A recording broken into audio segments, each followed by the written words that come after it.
Hello. How are you? Hey. Carlos doesn't own that building though, does he? Hi, Ron. Hi, Eric. Schwartz family. I'd be displays. Yeah, I wait. Marcy Schwartz and her family, yeah. How's everybody? Okay, we're live.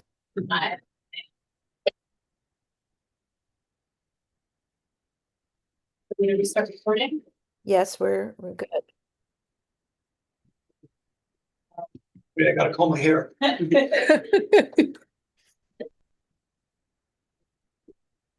Hello. Meeting you post. Hudson, the meeting at home? Yes. Sir. Great, still lights for the town of Lloyd. Hey, nice to meet you. My pleasure, y'all. Welcome. Thanks.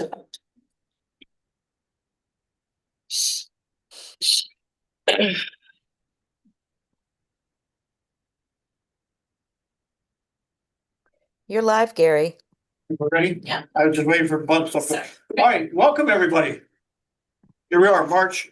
Don't get used to this weather. Not gonna last. I'm gonna say we have a little bit more time to go, but let's enjoy it while we can. So anyways, welcome to the Hudson 7 hybrid meeting.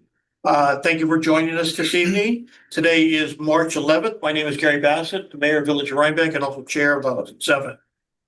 The Hudson 7 meetings, as you can see, are being live streamed on Hudson 7's YouTube channel. And the public is always advised to monitor this channel. Our in-person meetings are always here at the Poughkeepsie Water Treatment Plant at 70 Waterworks Road here in Poughkeepsie. Public comment is allowed both in person and remotely. Please visit our website to learn how you can make public comment. And our website is www.hudson7.org. So in attendance tonight, I'm going to start on the table and go to the screen. Again, I'm going to go to my left. Devin Rigolino, Environmental Program Director for Dutchess County and Vice Chair of the Hudson 7. Richard Distil, City of Poughkeepsie. Stu Weiss, Town of Lloyd. Hey! Welcome. Fine. Nick Butler, Town of Socos Water Superintendent. And Shershin, town of Poughkeepsie. Eric Weinstock, Town of Hyde Park. Donnie Ginobili, Poughkeepsie Water Plant Administrator, Technical Advisor. All right, and up in the upper right-hand corner is Rebecca. Rebecca Martin, Hudson River Source Water Protection Coordinator Consultant. Randy. Randy Allstead, Hudson 7 Technical Advisor. Paul. Paul Malmrose, Engineering Technical Advisor for the Hudson 7. Ron. Ron Hicks from the County Executive's Office in Dutchess. Ryan. Ryan Sharp, Town of Poughkeepsie. Shannon. Shannon Roback, Riverkeeper Technical Advisor. And last but not least, Dan. Dan Shapley, Riverkeeper, also a technical advisor. Thank you, everyone. We have a quorum, so I'd like to make a motion to call the meeting to order. Thank you, Ann. All in favor, say aye. Aye. Aye. Okay. I'd like to make a motion to approve the minutes from February 11th. Do I have a second? Second. Thank you, Ann. Any comments, questions, or concerns? Hearing none, all in favor, say aye. Aye. Any opposed? Will carry. Treasurer's report. We went for a little bit of a period of time. I'm the interim acting treasurer. We went for a month and didn't get reports. So we're getting caught up. In fact, today I officially got one after going to the bank. So I'm going to start with our January, the end of January. The end of January, we had an ending balance of $25,713.72. We had payments received of $14,583, a $5,000 payment, and another $5,000 payment, and interest earned of $12.13. For the month of February, we had an ending balance of $26,989.98. We had a payment made of $6,250, receipt of $2,500, and a receipt of $5,000, and interest of $26.26 for the total of $26,989.98. Any questions on the treasurer report? Thank you. We're still just back in it. We're still waiting for the final payment from the Dutchess County and the final payment from Ulster, right, to get that in. Okay. Rebecca, source water protection report. Yeah, so I've submitted my report for February 2026. Are there any questions?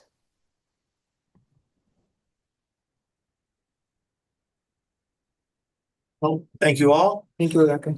Thank you, Rebecca. We had Emily Vale join us. Emily, would you like to introduce yourself, please? Well, before she does, I'd like to just say that we invited Emily tonight because we always post the Hudson River Watershed Alliance notifications to our communications with active links for our council members and the public to follow and to learn more. And recently we received a notice about the watershed characterization and planning workshop.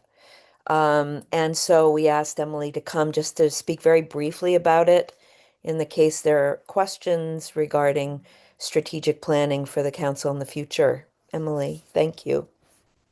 Yeah, thanks so much, Rebecca, and the whole team here at the Hudson 7. Glad to be here.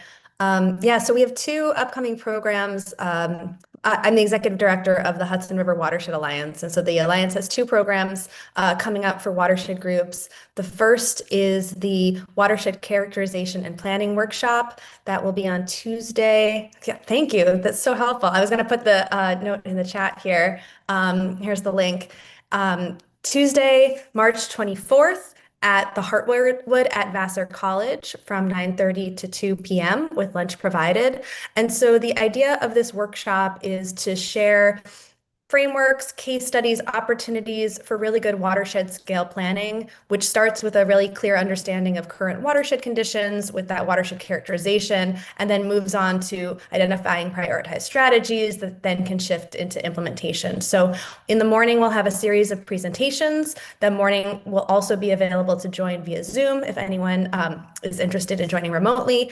And then in the afternoon, we're really looking forward to having a working session with some prompts for attendees to think through how to apply the information that they heard, what are some next steps around characterizing your watershed, planning, or even shifting to implementation. So it will be a working session so that folks leave with some clear next steps and the opportunity to ask questions of experts in the field. So we're really looking forward to that. I know a couple Hudson 7 folks are already registered, and if anyone has any questions about that, happy to answer them. I'll also mention our second program, if that's useful, which is our capacity building cohort. So the Hudson River Watershed Alliance has partnered with River Network to provide watershed groups in the Hudson Valley with capacity building support. Last year, we created a whole series of resources and had a cohort focused on organizational health. I'll put the link in the chat there. All of the materials that were developed that are a self-guided learning series are available on our website, and they walk through modules like mission statements, leadership models, roles and recruitment, and budgets and work plans. And it's sort of how you get started in a lot of ways, but also how you revisit and make sure everyone's still on the same page and restart. We know this can be a really iterative process. So this spring, we're starting up a new cohort and a new round of self-guided materials. And we'll be working through the organizational growth checklist. So taking things a little bit further on the organization health trajectory here. And so starting on April 1st, no April Fools, starting on April 1st, we have our first cohort convening. These will mostly be virtual, but we'll have an in-person option at our office here in Kingston on April 1st.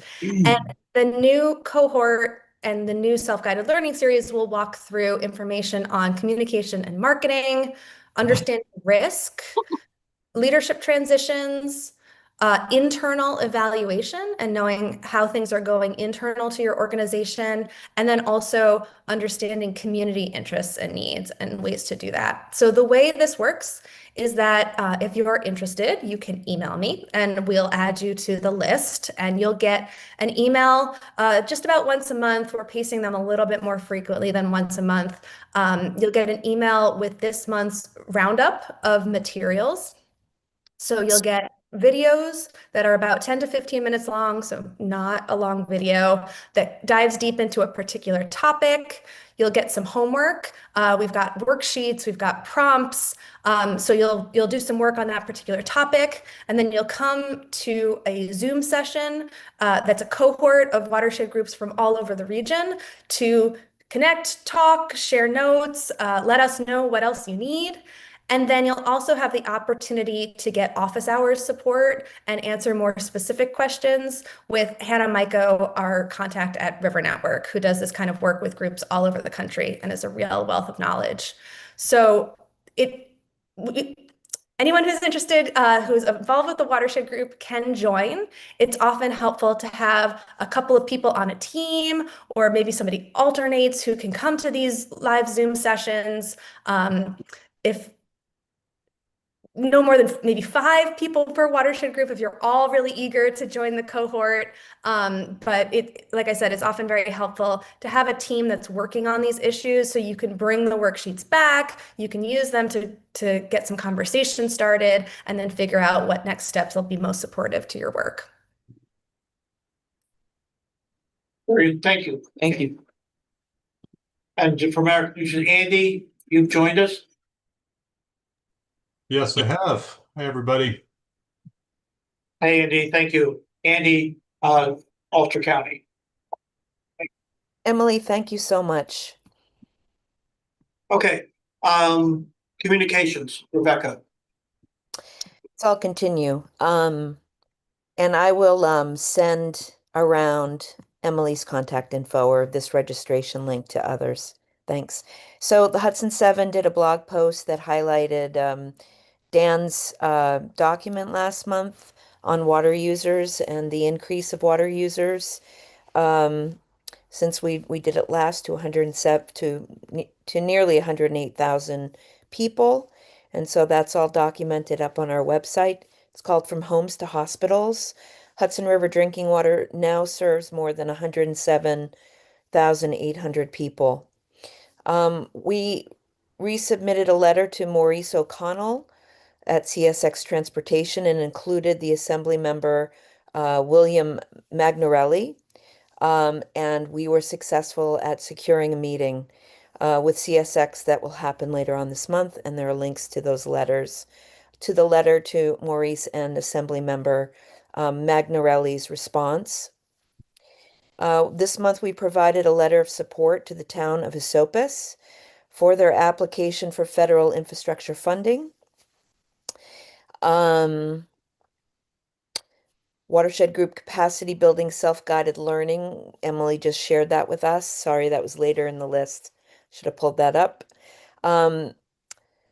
We received a letter from Sarah Lee of the Hudson Valley Economic Development Council, briefing on Chippy, which is just the communication. The Hudson 7 is not involved. The U.S. Coast Guard Area Committee members at large have rescheduled their meeting to April the 16th. Captain John Lipscomb is not present tonight to give any updates. However, there won't be any likely until May, I presume. Riverkeeper Hudson River Water Quality Monitoring Collaborative Workshop of 2026 is something that I've been holding on folks' calendars, and I'm sure Riverkeeper will speak more about that in the coming month. Times Union posted an article about a small plane that made an emergency landing in the Hudson River near Newburgh. And New York River Watch submitted 2 blog posts. One is understanding the risks of using leachate residual as landfill cover. And the other is a letter that was submitted to the DEC asking for additional time for the upcoming proposed landfill management rulemaking. And Hudson 7 signed on to that letter for an additional 30 days public comment.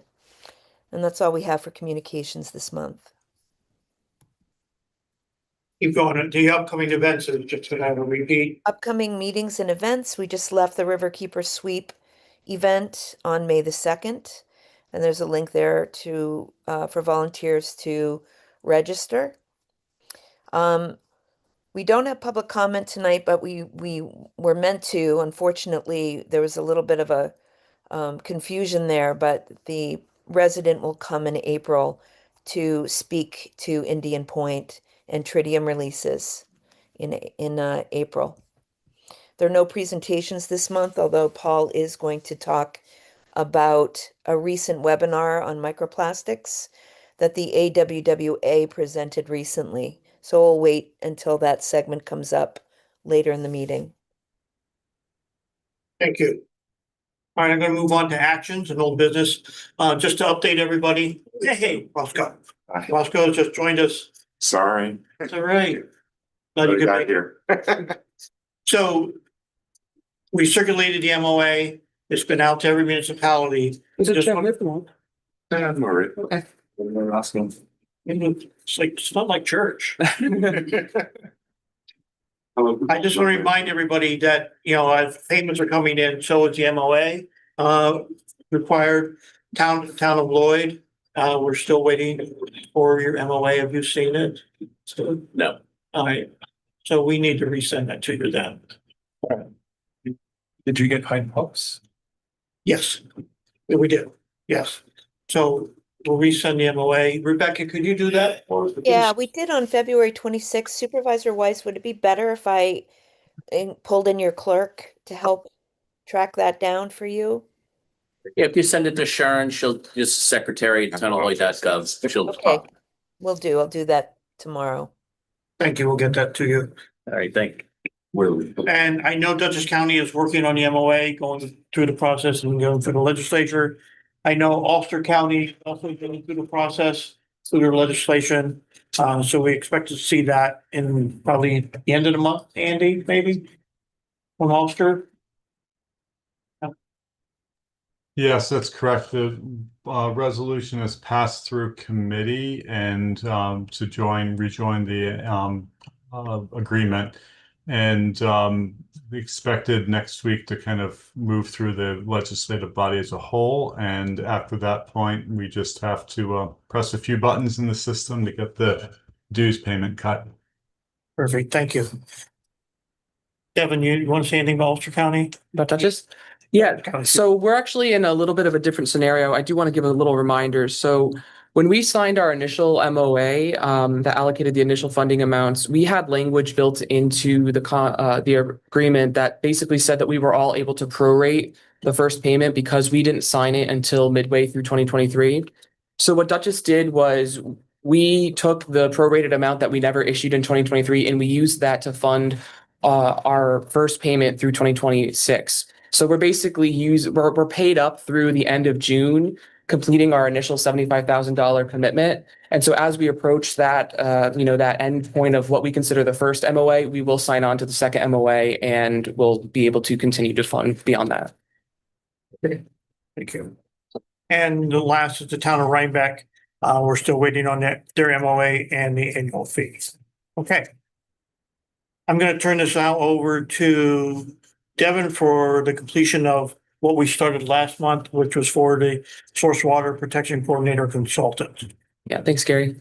So just as a reminder, at our last meeting, we talked a lot about this, and we heard remarks from many of you all who shared, concerns about the proposal to issue an RFP to fill the coordinator position that is currently filled at this specific time because of worries that, some of you were sharing worries that starting over with a new coordinator right now might be disruptive to the council's ongoing work. So in response to that feedback, I proposed tabling the RFP process via motion last meeting so that Gary and I, as chair and vice chair, could step back and reevaluate the situation and bring forward a new potential option for everyone's consideration. So Gary and I met and we discussed it a lot. And as we discussed, it became clear that, to us, the council is currently entering into a period of transition, including the formation of the new 501c3, the pending adoption of the DWSP2, both of which have the potential to, drastically reshape and expand the council's work in the coming years. So given these developments, we believe that the council is at somewhat of an inflection point here, and that it would be premature to make structural changes to the coordinator role before we have a clearer long-term framework in place. So at this time, we don't know what the most appropriate long-term structure for the role, for the coordinator role, what that should be, whether it should we keep it a contracted position? Should it become potentially an employee role? And if so, who employs that person? Is it one of us members, or is it the council? Is it the 501c3? Is it another partner organization that we could make an arrangement with? So those are all answers that we need to find. And so for that reason, Gary and I now believe that the council should temporarily postpone issuing the RFP while the council undertakes a strategic planning process to help define the council's long-term structure and what the operational needs will be in the coming years. And so in the meantime, maintaining continuity in the coordinator role will help us ensure that the council's work will continue moving forward. And to be clear, I believe I'm speaking for both of us. We do feel that if the council ultimately decides that the coordinator role should remain a contracted position, that issuing an RFP to fill that role is the most appropriate way to do it, because that would be the best form of good governance. However, we also recognize that that role may have now grown beyond its initial purpose, and it may be time to structure it differently. So with all that said, I'd like to make a motion, and then we can open everything up for discussion. So I would like to move that the council keep the proposed RFP for the source water protection coordinator position tabled, that we renew the contract with the current coordinator through the resolution that's been linked in tonight's agenda, and that we initiate an expeditious but thorough strategic planning process to determine the most appropriate long-term structure for the coordinator role, after which the council can then have clarity and decide if we want to issue the RFP or if we want to start taking necessary steps to transition the role into an employee or some other yet to be identified position. Do I have a second? I'll second. Thanks, Roscoe. Any discussion? Say it's a solid call. Sounds like a good approach. Agreed, no doubt. On the screen, anybody? Sounds like a good proposal. Very good. Thanks, Rebecca. Well, we haven't voted yet. Well, I'm just saying, thanks. Okay. All right. All those in favor? Aye. Any opposed? Motion carries. Thank you all. Okay. And just for everybody's knowledge, there is a duties and responsibility for the coordinator that's been published. It mirrors a lot in terms of what we've all been talking about, and defines the terms that we've agreed to going forward. And Rebecca has reviewed this.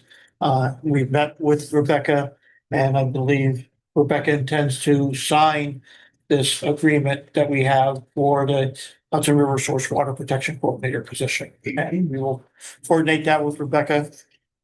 Oh, sweet. Okay. And I was just thinking, so as I mentioned, I want this strategic planning process it's got to be thorough, but it needs to be expeditious. We need to be really moving it. So I'm wondering if we should make a motion to form a subgroup of people that could help lead that effort. And we'll, of course, every month bring back full reports. But do you think that would be appropriate? Yeah, I do. Who would like to be a part of that? What's this, Sam? This would be a subgroup of the council. It can be members as well as technical advisors that would help assist and advise how the council should move forward, what we should do with our position, how the relationship between the council and the 501c3 should operate. And it could also look at exploring the resources that Emily shared tonight about, maybe some of those could assist us with our strategic planning. So I would like to be involved. Gary would like to be involved. I'll join. Thank you, Roscoe. Anyone on this? Join you. Thank you, Andy. And just, I'm sorry to jump in here, but when we went through the 501c3 process, we outlined a lot of this. And it'd be good to put that onto the table now that we're a year and a half past when we did that work, just to make sure any changes or any reflections, but we did a very exhaustive study in terms with an attorney to what it means to be a 501c3 and what our mission should be and how the two organizations operate. And so that will be our starting point. We're not going to start from scratch and redefine. We're going to start from what we had and then see if it still fits and how it should be adjusted. Good. We have a lot of great materials, and just so you're aware, Ron has his hand raised. Hey, Ron. Hey, good afternoon, everyone. I just wanted to be transparent. I have 50 days left with county government. So I know I had made some promises to support the council with regard to any work you needed to do on an RFP or legal contracts. I've had a conversation with Owen, so he will continue to provide that assistance should it be needed beyond my departure date on May 1st. So just wanted to reiterate that. And obviously, Devin, you have that direct connection to Owen to get that support. So if there's anything you need between now and then, just let me know. Thanks, Ron. Thanks, Ron. Ron. Okay, so I have me, Gary, Roscoe, Andy, anyone else? Dan? So I would love to be a part of it. I don't feel like I have the time right now. So if you want to see me as a resource to kind of ping with questions or ideas that I might be able to contribute to, I'd be happy to do that. But I'm a little reluctant to take on another meeting right now. Understood. So I make a motion to form a strategic planning subcommittee containing Devin, Gary, Roscoe, Andy, and Dan Ish. Do I have a second? Second. Thank you. Any discussion further? And I think anybody can join in any. Of course. It's not closed now. If you schedule's free up or you feel an opportunity, please join. When we schedule the meetings, we can list everyone as optional and then the 5 of us as required. All right, all in favor? Aye. Thank you. So Devin, I just want to recap my own self. Were you talking about potentially, so the key terminology, whether it would be contractor or permanent employee, were you just talking about who would employ that position? That's one of the questions that we need answers to, and I'm hoping that this subgroup will be able to do some research and make a recommendation. Should the coordinator role remain a contracted position that we renew annually, or should it become a full employee that maybe one of us employees through our local governments, or maybe the 501c3 as a nonprofit employees, or maybe we partner with another organization that has capacity to take that position on. We need to figure these things out. Yeah. Makes sense. How complicated is it to have an employee of a 5013? That's a question. It adds a layer, it does add layers of complexity. Yeah. In terms of Emily. And then prior to that, You're like Emily's laughing. She knows. Yeah. We're And all then laughing. need to, establish the rules, the policies, the bylaws, all that kind of Dan-ish. to make it happen. So yeah, it adds a significant layer, but we are growing and we're now 9 years in, and it's been a phenomenal 9 years, and we've accomplished a lot, and we have a lot more that we can accomplish, and this will help set that stage. Gary, do you need to pass a motion for the contract, or did what you do suffice? A motion to approve a contract? I thought that was your motion. I didn't hear the language clearly. I just want to make sure. I thought it was supposed to be.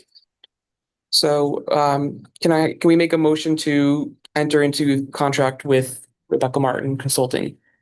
I'll second it. Discussion. And the salary remains the same?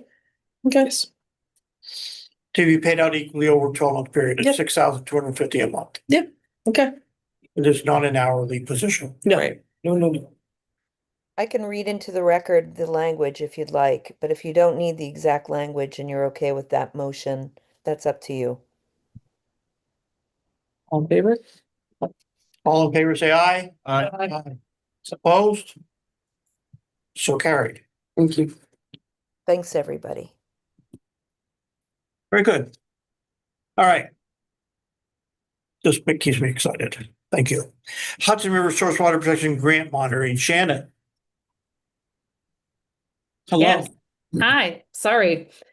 So yeah, just wanted to give an update. So, we have sent a couple of surveys and we've had a couple of meetings. We went with, in the operators meeting last week, we met with some of the operators in their meeting last week, I should say. And so we are kind of narrowing down on a list of parameters and locations, and that will go into a quality assurance project plan, which is sort of like the detailed sampling plan. And the hope is that we could begin the monitoring this summer in late May or early June. And it looks like we would probably have 2 events in 2026 and 2 events in 2027. We would sample the intakes. So we're hoping to be able to do that with your help, to actually just sample the raw water instead of trying to like collect the bottles at depth at the intakes.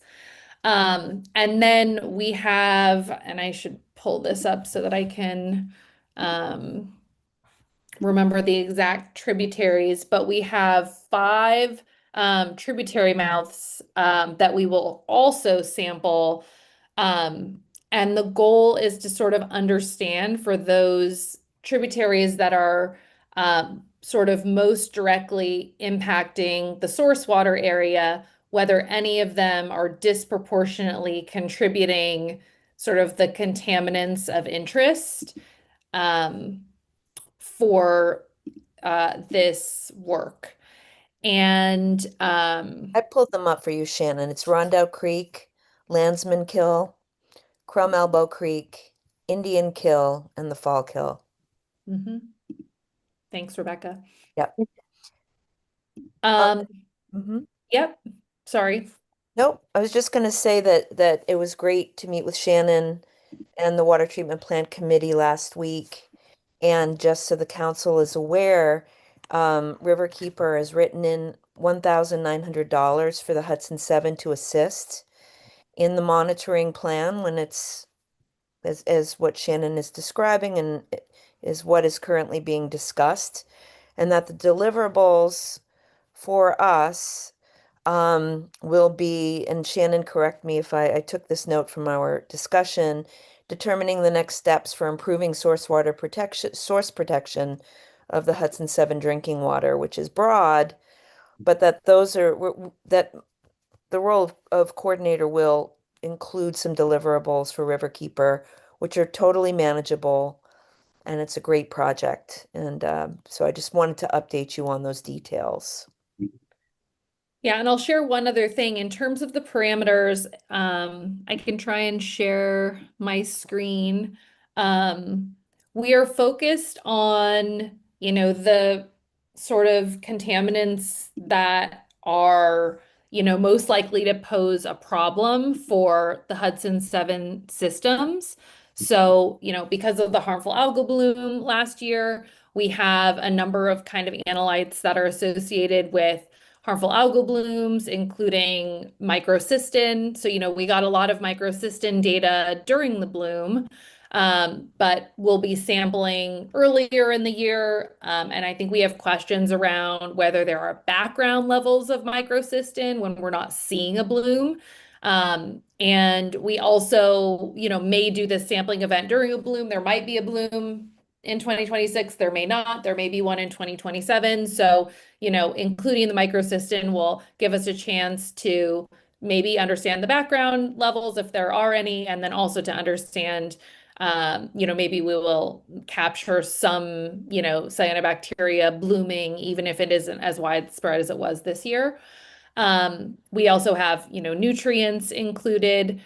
We have THMs and HAAs and formation potential tests for THMs and HAAs. So for those that aren't familiar with formation potential tests, it's basically a laboratory test where you take some water, you adjust the pH to the pH that is, we would do this in consultation with you, the sort of an average or common pH in your systems for your treated water, your average chlorine dose, and then you just hold the water at that dose of chlorine and at that pH for a length of time that also should sort of mimic your distribution system. So sometimes people choose the maximum retention time or travel time. Sometimes people choose an average. So, it really depends on your distribution system. Some people have distribution systems where the furthest point is like 10 days of travel time.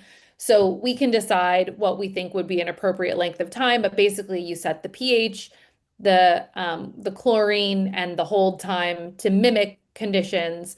And then at the end of the test, you see how much THM how many THMs or the concentration of THMs and HAAs. So it's sort of like a measure of those precursors in the water. So we'll do those formation potential tests. We'll also measure indicators like TOC, DOC, UV254, which are good surrogates for DBP precursors. We'll measure things like bromide. So bromide can catalyze DBP formation reactions and also lead to more brominated disinfection byproducts being formed.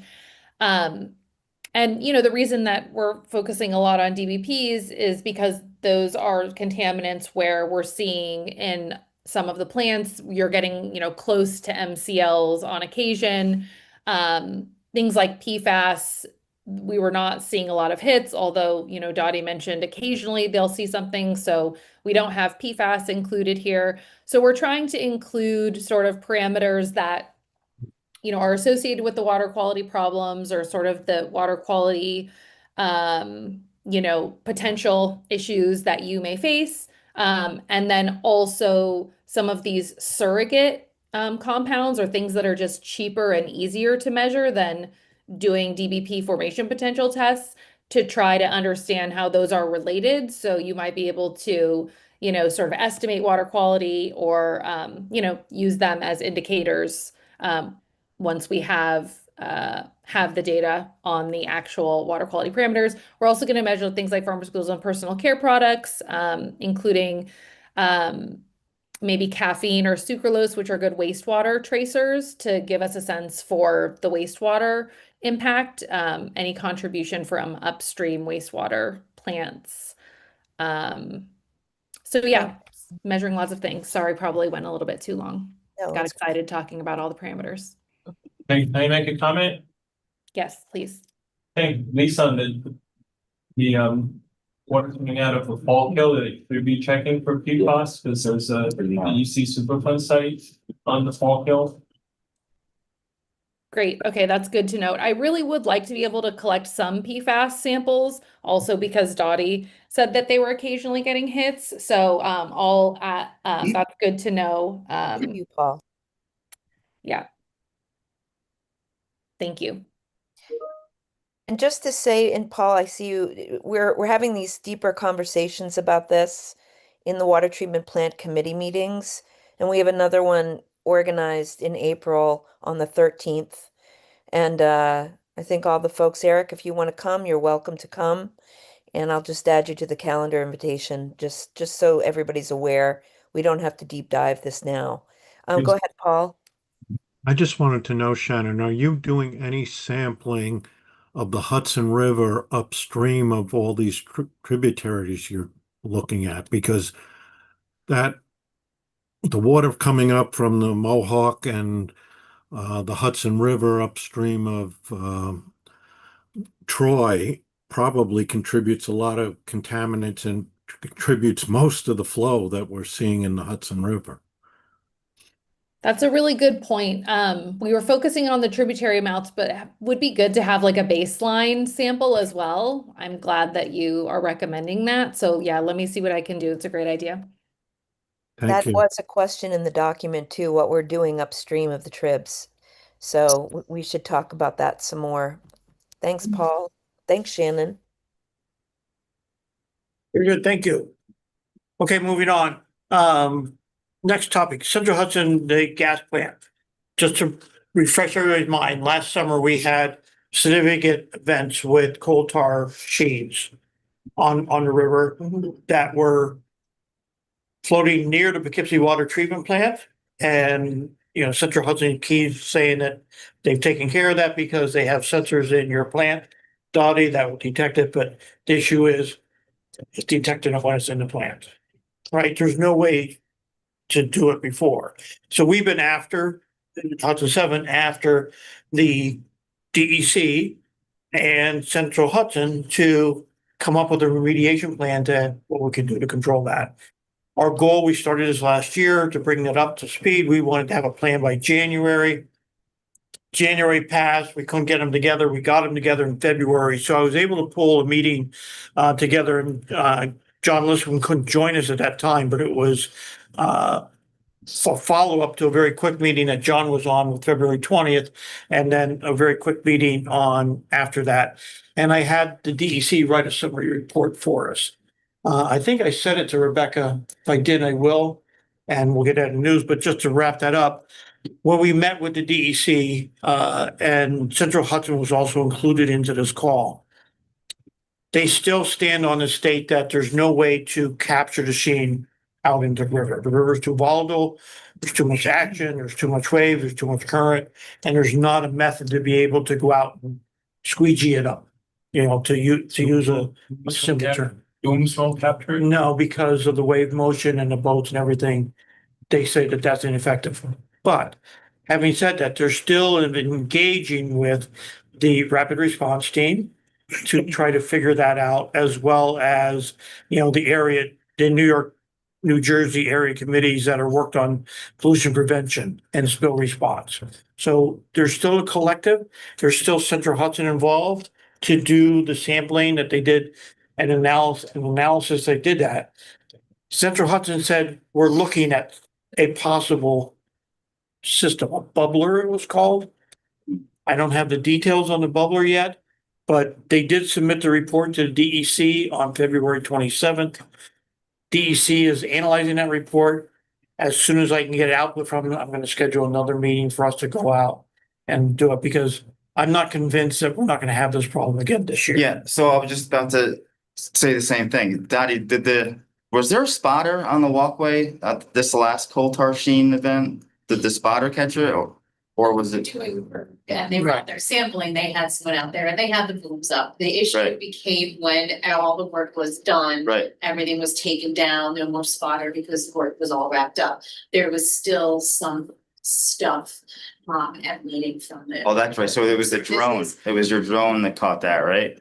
No. We monitored it every day. We'd go and monitor and And then Rebecca actually contributed to going down to the river Yeah, so and monitoring on a regular we basis. have all that.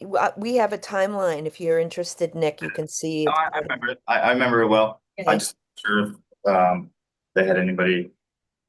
But that's During their work they did. Right. So Yeah. only during work hours, Scott. So there's It's still a lot of analysis going on this 7-acre coal tar field that's out there on what the process is to do it. They haven't come up with an effective way. So it's a two-prong approach, and I keep focusing on that. We need to focus on the sheens that are coming up so they don't penetrate into the water plants. And we're not going to take our eye off of the removal of the coal tar from the Hudson River. Right? That's the ultimate end game that we have to get to. So the focus is two-pronged, just so everybody knows that we're not taking our eye off of letting them off the hook, letting Central Hudson off the hook of not removing this hazardous waste dump that's right here in the river. Okay, any questions? More to come, I hope. Okay. Rebecca, Yeah. since John's not here, do you have an update on the spill risk and vessel safety? Just what I said, that the area committee members at large is rescheduled till April 16th in Staten Island, that I'm sure John will go. Next Right. is the salt front. Okay, thank you. Mhm. Paul, salt front.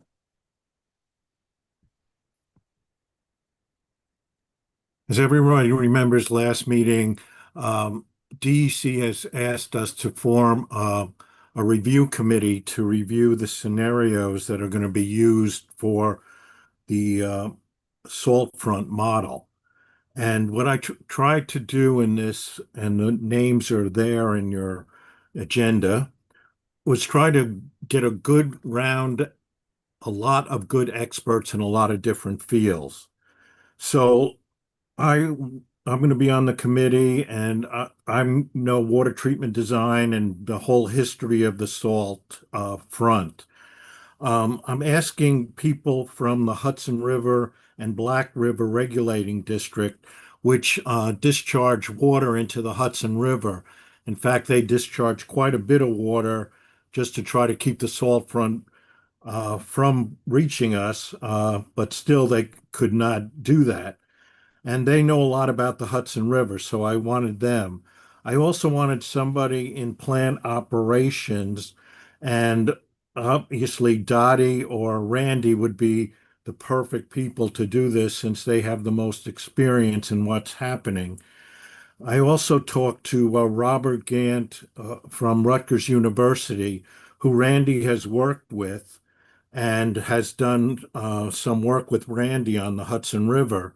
And he's also a modeling expert. So I was very pleased that he actually I actually contacted him and he said he would participate um, at no cost to us. The other, then we also have to be involved about the environment. I know that might not be strictly for the Hudson Seven, but in order to get DEC on board, we have to look at the environment and how the salt front is going to affect the ecology of the Hudson River. And that's really important to a DEC. So I wanted to get Stuart Finley, who I think Dan recommended him when I was initially doing the salt front. And then I'd like to get Shannon or Dan also looking at the environment. So that's the reason why I picked these people. And I hope I know a lot of people have expressed interest, but I'm trying to keep the team small and I'm trying to vary the expertise across all the knowledge that we need to know. So um, I'm just asking for a resolution that I can go ahead with contacting these people.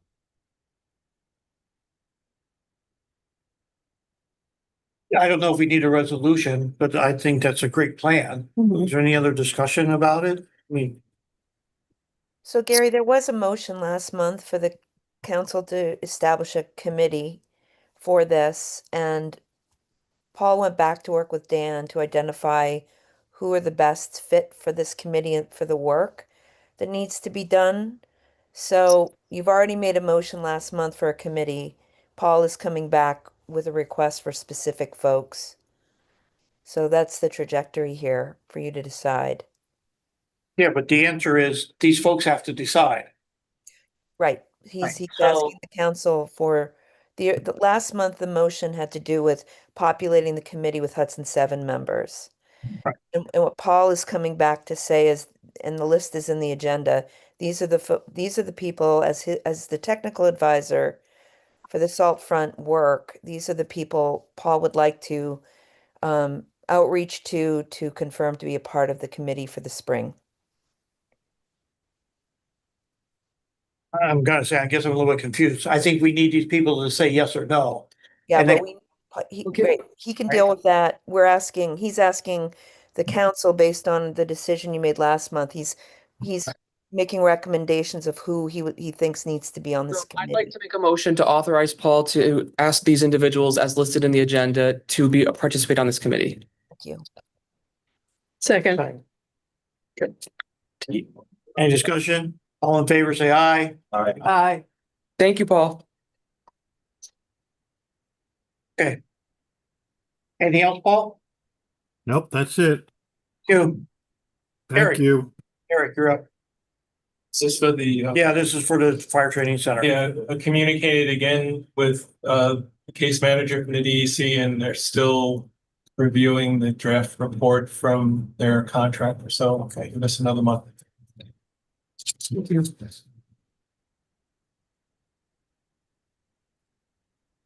Rebecca.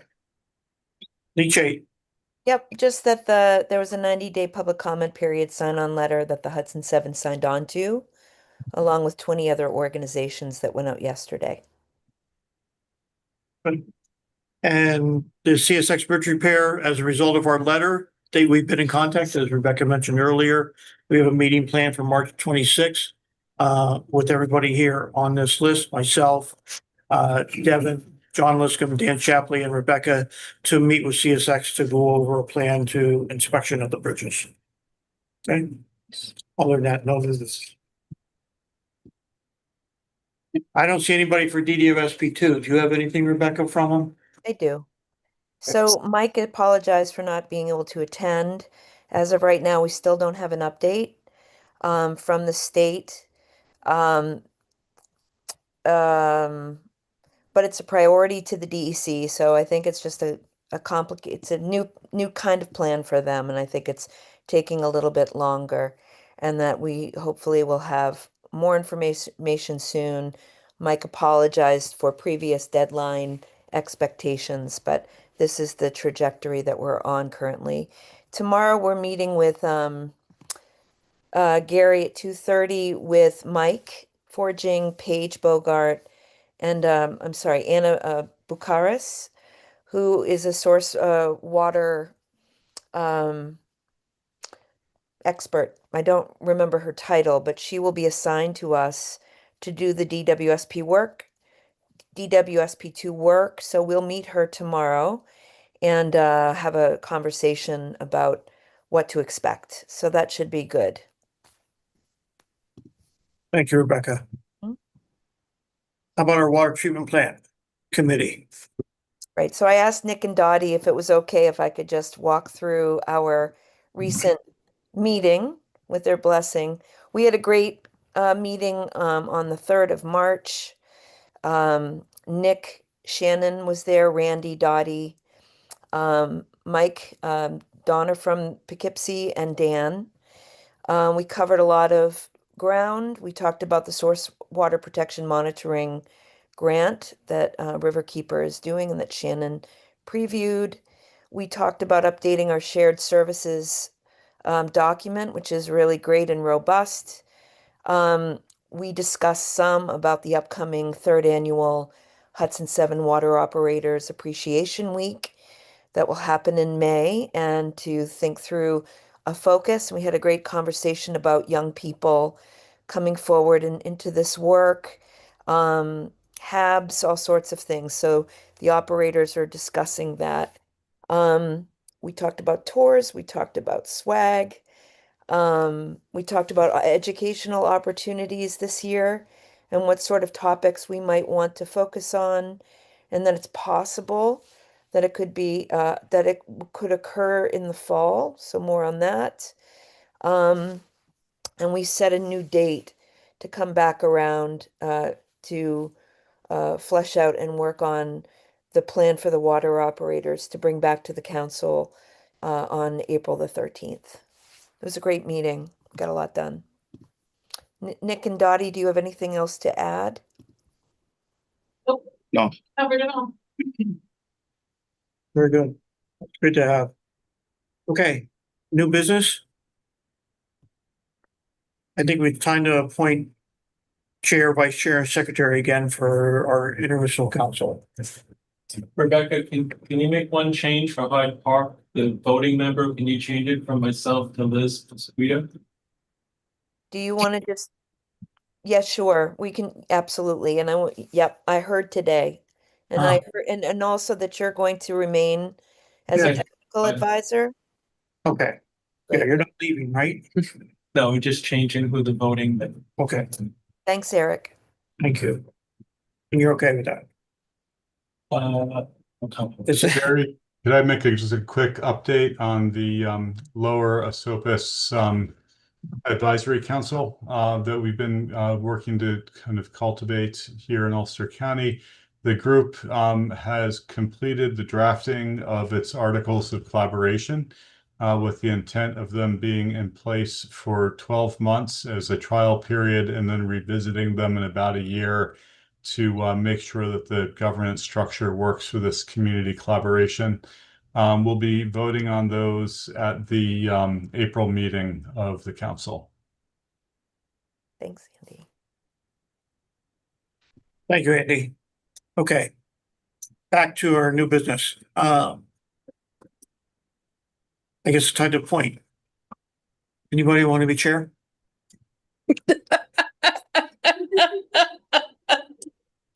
All right. I'd like to make a motion to appoint the officers for Hudson River Source Water Drink Intermunicipal Council. Myself, Mayor Gary Bassett as chair, Devin as vice chair, and Ann as secretary. Do I have a second? I'll second it. Any discussion? All in favor, say aye. Aye. Aye. Thanks I'm for not gonna- doing I'm it. not gonna say congratulations. No, you're doing a great job. And literally, this is the best office I've ever had, so. Okay. Paul, do you have any updates on the microplastics? Yes. Rebecca, can you put my slides up? Yep. This is just a really quick overview. I guess all of us have heard of the word microplastics, and we all have seen plastic pollution all over the place. But it just seems like we're getting overwhelmed. DBPs, PCBs, PFAS, all that. But microplastics is the new emerging contaminant. So go to the next slide. So the problem really is that the amount of plastics that we have in the environment. Plastics started being produced in the 1950s, as you can see from the graph on the right side there, and it really has increased exponentially. And by 2020, 400 million tons of plastics were produced, and about 60 to 70% of that goes to landfills. And and microplastic is also increasing the wastewater that comes from it, the pollution is also increasing exponentially and could increase to 55 tons by 2035 if the current production continues.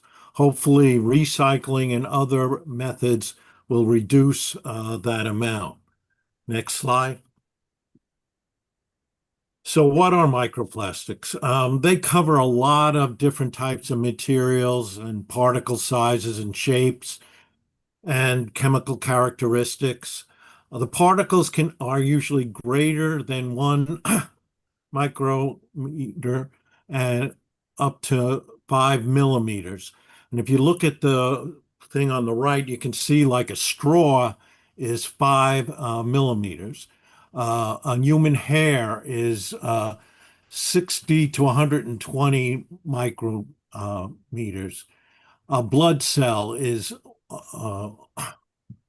7,000 to 10,000.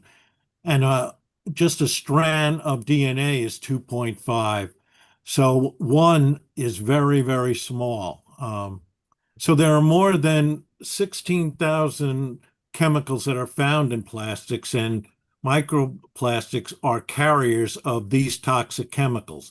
Anything that gets stuck on the plastic is also being carried by them. Now, there's potential health risks. There's heart attacks, strokes, chronic inflammation, immune system dysfunctions, reproductive issues, and potential cancer risks. The big word here is potential, because the science really hasn't been completely developed at this point in time. So there's a lot of work that still has to be done. Next slide. So here's some of the sources. One of them is cosmetics, microplastics, microbeads.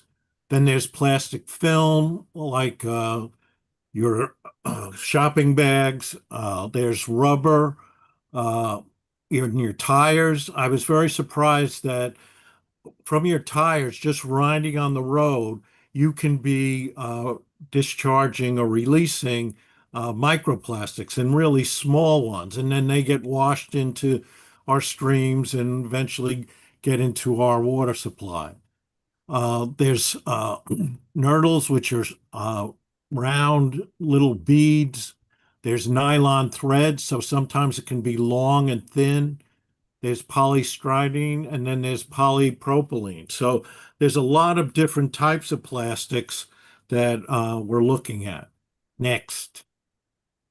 So, but really before we can implement regulations, there's a lot of data that has to be implemented, and we have to resolve a lot of issues. There's a lot of critical questions that have to be addressed, like how often does it occur? How do we treat it? Sampling is difficult to do. An analysis, there hasn't been a defined method of analysis.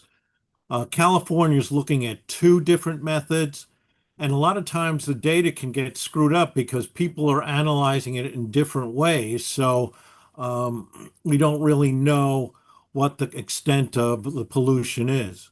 And then, as I mentioned before, the health effects, we don't really know either. We're just looking at potential problems. And then, as I mentioned, obtaining accurate and reliable and representative data is difficult because everybody's using a different method to test for it. And then sampling and analysis is really time consuming and very expensive. So we have to try to find better ways to uh, determine how much there is. We need new and better standards for sampling, as I mentioned, and sample preparation and analysis. Next slide. So what's happening nationally and locally? Well, EPA is supposedly actively addressing microplasms only through research, monitoring, and strategic planning. There's been no talk about setting limits or MCLs for them.